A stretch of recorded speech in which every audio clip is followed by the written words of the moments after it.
Okay, well, we shall move on to our second presentation for this second half of the morning, and that is Fiona Carroll. And she is a researcher in human-computer interaction at Cardiff Metropolitan University. And today she's going to be talking about a project to interpret and uniquely display the ecological data of Flatholm. So over to you, Fiona. Thank you, Alison. I'll just share my screen.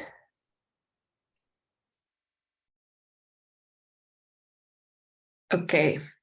So yeah, thank you to Subric and team for inviting me here today to talk about quite an exciting project that I worked on between September 2020 and May 2022.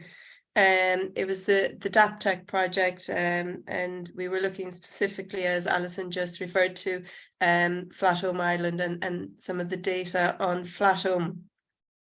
So just to give you a bit of a context, I am a reader in human-computer interaction, so very much interested in creative technologies and the design of technology as a whole, to ensure it's engaging. This particular project was looking at new ways of engaging people in environmental data. So the project DAPTEC stands for Data Physicalisation Technology.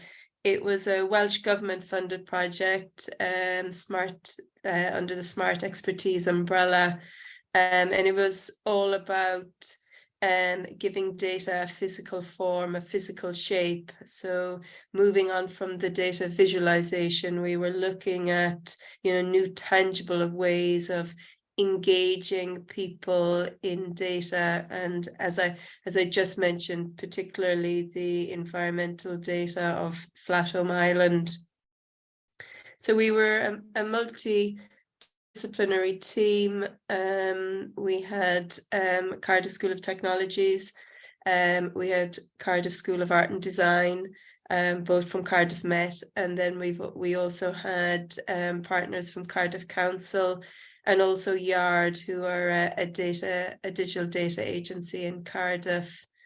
And we kicked off, as things would have it, actually, it's a very hands-on project, and we got awarded the funding in April 2020. I don't know if you can recall that date. That was around the time the world started to shut down. So even though we were very excited about embarking on this project, we were also facing complete lockdown and remote working. So challenging, to describe it as challenging, I would say, is putting it mildly. But we did have a lot of support. One of the first things on a project like this would be to visit the island, for example, and we had plans in place to do so before the lockdown. With lockdown, we couldn't go anywhere near the island, but yet we had to deliver, on certain milestones in the project. So we tried every means we could to get ourselves into what life is like on the island. And I know Sarah Williams is in the audience. She was, a huge value to the project in the sense of we had many conversations, and she shared some deep insight about life on the island, and wildlife on the island, which none of us on the project had ever been out there, but yet we had to come up with a physicalization, an experience, a physical experience, well, a physical artifact that people could experience and draw from it, insight around certain data from the island. So as I said, remote working, we managed to get through the design stages, and we were looking particularly at some flora and fauna count data on the island, and also the weather data. So one side of the exhibit that we ended up creating was looking at how many seagulls were counted on the island that day, how many slow worms, how many ducks, etc. So in order to get that data, we developed a data collection tool that the warden could use on their daily trip around the island. And then that data was pushed back or pushed across the water to our exhibit. Also at that time we were in close contact with Subric, because in order to get to the stage of designing this, we had to understand the historical count data for a lot of the species on the island. So it was a long process with many different facets. One side of it is understanding what data we've got and how we can draw value from it, but then taking that all the way across to a physical artifact and doing so in a creative way. As I said, it needed a lot of hands-on, which, you know, at the time we didn't have the capacity for because of the remote working.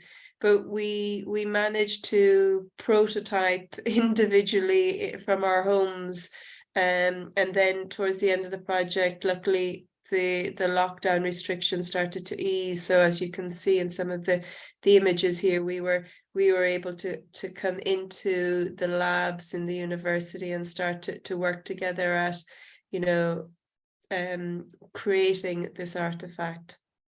So with the interactive map, just to sum up, it's on the interaction with a series of buttons. So if you click the seagull button, the map will come to life. Now, we were very much pushing the data impression.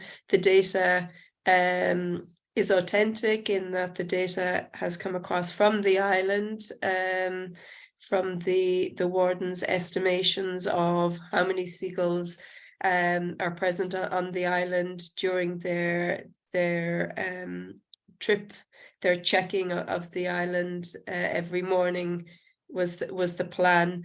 And the impression, we pushed the impression as opposed to presenting just labels and numbers. We wanted to engage people in a creative way. So, for example, when they clicked the seagull button and there was a lot of seagulls counted on the island that day, the movement of color on the map represented how busy the seagull activity was on the island for that day. So we were pushing this impression, so slow and less color movement afforded less seagulls, very loud and very dynamic and active movement of the colors afforded more seagull life. The other side of the exhibit looked at the weather data. So we were lucky in the sense that there was a weather station on the island collecting the weather data. So again, we needed to tap into that data and push it across to our exhibit. So we were looking at, again, an impression of the weather data, and this we started to explore with these rotating prisms, which we called the weather automata. So again, depending on how sunny or how rainy, certain geometric patterns were presented on this part of the artifact.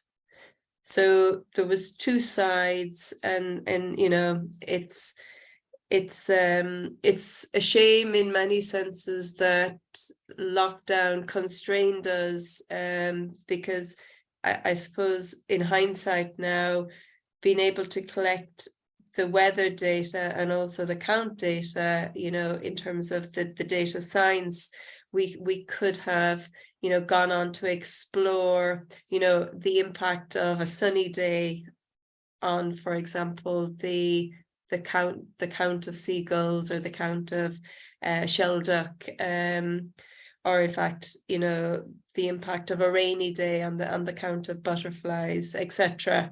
But we didn't quite get to that stage with this particular artifact. We were just literally presenting the raw data, if you want, as is.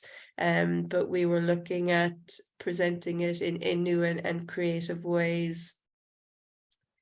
The exhibit launched in last March 22, at TechniQuest. The plan was that it was to be a temporary exhibition, to be taken down in May 22, but TechniQuest were quite happy with how it was being received by their audiences, and it's still going. Actually, we had to do a risk assessment because it was always designed for you know, a temporary setting, but it's still in place and it's still functioning to levels.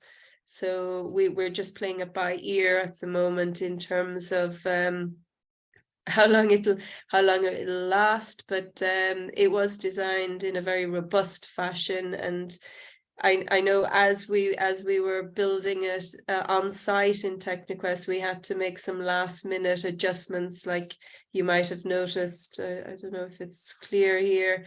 You know, we had to put sheets of perspex over the rotating prisms to avoid any little fingers getting trapped in the rotation. So in many ways, we had to make it child friendly. And again, that's something, you know, if we had the opportunity to work with TechniQuest at earlier stages, all of that would have come to the surface, and it wouldn't have been a last minute addition to the exhibit. But I think overall,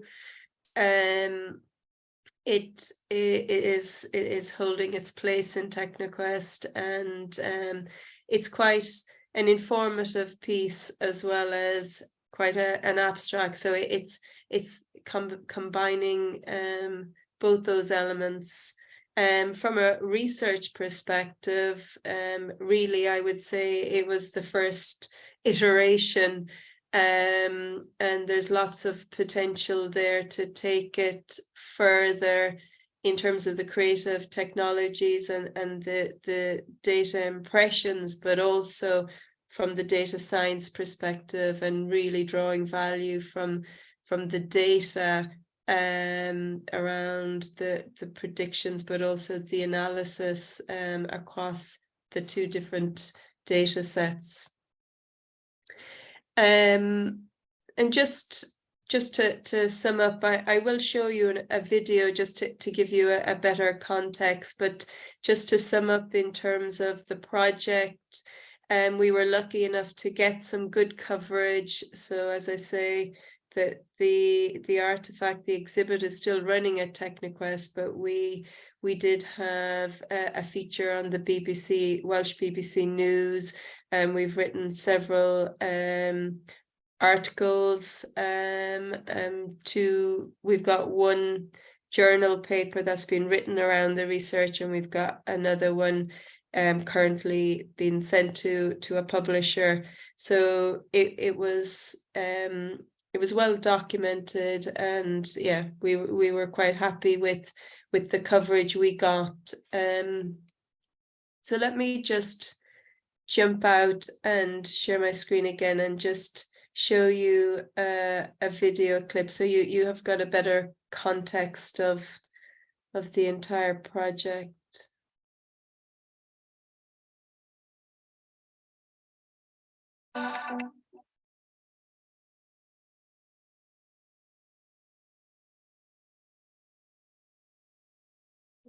Flat home is really important for conservation. It's a special scientific interest, also known as triple SI. It's super important because we have a huge population of lesser black-backed gulls. They're on the amber list, and so are on the decline. And they come here to breed, and since there's no natural predators other than other gulls and other birds of prey, it's a really good site for them to nest, and so it's super important for them, as well as we have rare wild peony and rare wild leek. The collaboration between the data science experts and the creative technologists was crucial on this project. It was about, the collecting and analysis of the data, but then also how we engage people with that. So many of us were quite fatigued with data. When we see the stats, when we see the complex graphs coming through, we're just not engaging. The data comes in all different shapes and forms, and then we mold it in such a way that it all looks the same. So then when we feed it into these visualizations, the softwares which output that data can understand it, and then they can show it in a meaningful way to the kids and whoever else wants to look at it. So with Flat Home, or with Cardiff Harbour Authority, we try to engage with as diverse and a wide range of people as we can, and that can be really difficult. So for us, having a collaborative project with a number of different partners can help us to achieve those aims. So we wouldn't have had the expertise to be able to develop the exhibit. That's where we needed the expertise of Cardiff Met to be able to do that. And of course, Yard, with their expertise in data processing, has been really important. But then having somewhere to showcase that, like Technoquest, where you attract a lot of families, a lot of youth groups, as well as schools, has been really important to us, to allow us to get our message of the island and that experience of the island out to that wide group of people. So if they become inspired by the story because it's been delivered to them in a real appealing and a very simple way to understand, hopefully in the future, they will be the ones who will be able to make those changes for the good of both the local communities and wider in the world.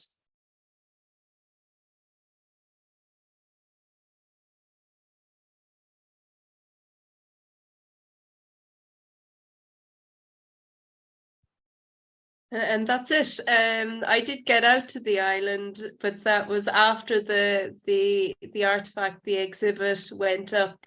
And it was, it's an amazing place. And I only wish, looking back, that the team could have got out earlier, right at the start, because I think that would have really inspired the artifact that we were developing. But it was the product of the time, really, and COVID just hammered us all. But yeah, so that is the project. We are currently doing some internal work around the ideas and continuing to evolve the concepts, and hopefully there might be more examples of this work in the future. So thank you all, and I'm happy to take any questions. Thank you very much, Fiona. That was a very interesting and challenging project by the sounds of things.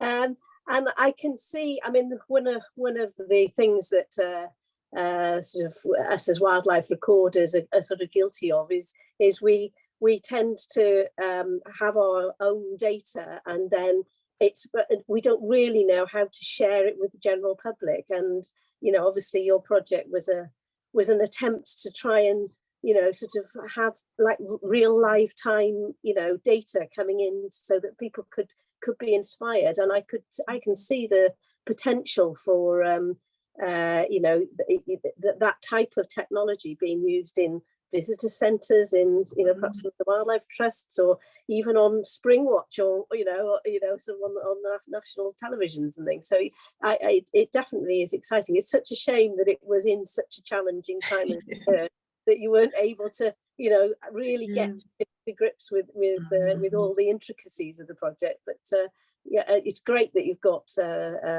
you know, it installed down at TechniQuest in Cardiff, because that is the perfect, you know, to engage with people that wouldn't perhaps normally, you know, have thought about Flat Home for a start, or the fact that there are, you know, there's important wildlife colonies on, you know, on the island, and perhaps would never get over to see it. So it's a great way of bringing you know, that sort of information. So definitely food for thought.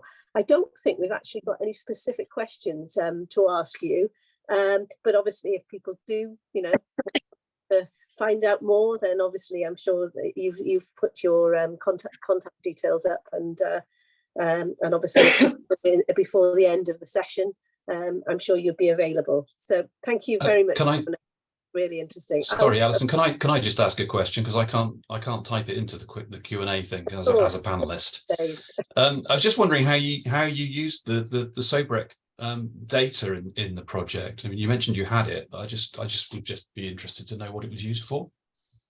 Originally, sorry, I've got a bit of a cough, but originally the plan was to pull from the historical data estimate. So, for example, the warden on the island isn't on the island every day throughout the year. So there's a time when they're off the island. So we were looking at one stage of using the historical Sobrec data to estimate, you know, this time last year, roughly this many gulls were on the island. So that was one element where we were using when we were looking at it from a data science perspective. We were also looking at pulling from the historical data to look at, you know, could we draw any predictions from the data, and particularly then looking at that because we also had the historical weather data. But unfortunately, we didn't get to where we wanted with that side of it. So I would say the Sobrec was to support us once if the warden was on, we'd have some estimates to draw from to present in it's not quite real time. We were about 15 minutes off real time in terms of presenting the weather data on the exhibit, but you could more or less say, you know, close to real time for that day. Thank you. You're welcome. Thanks, Dave. That's lovely. So thank you very much, Fiona, for that. Really interesting talk.